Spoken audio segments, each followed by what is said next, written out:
పొద్దున్నే లేవగానే మా అమ్మ అయితే వాళ్ళ అమ్మగారింటి కాడ నుంచి వచ్చే పార్సల్ తీసుకురమ్మని నన్నైతే లేపింది. నేనైతే వెంటనే బ్రష్ చేసేసి బ్రహ్మంగారి మఠం నుంచి 7 కిలోమీటర్లు ఉన్న మల్లేపల్లికి అయితే వెళ్ళిపోయినాను.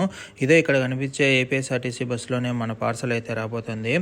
ఈ పార్సల్ వచ్చేసి మన కరీంనగర్ నుంచి వచ్చింది. కరీంనగర్ టు కడప, కడప టు బ్రహ్మంగారి మఠం అయితే వచ్చేసింది.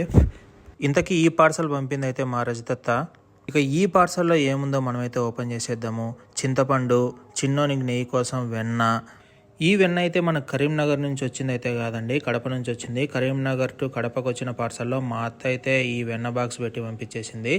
ఇంకా 2 రకాల పికెల్స్ అయితే పెట్టి పంపించింది రజితత్త కరీంనగర్ నుంచి. ఒకటి వచ్చేసి మామిడికాయ పచ్చడి, ఒకటి వచ్చేసి టమాటా పచ్చడి, ఇంకొకటి స్పెషల్ సాంబార్ పౌడరు, ఇంకొన్ని వాళ్ళ ఇంట్లో కాసిన మామిడికాయలు. Best quality home made pickles కోసం అయితే చూస్తున్నారా? అయితే ఇంకెందుకు లేటు, స్క్రీన్ మీద కనిపిస్తున్న ఫోన్ నెంబర్కి అయితే వాట్సాప్ చేసేసి మీ ఆర్డర్ అయితే ఇప్పుడే బుక్ చేసుకోండి. వీడియో నచ్చినట్లయితే please subscribe to Anvesh charts.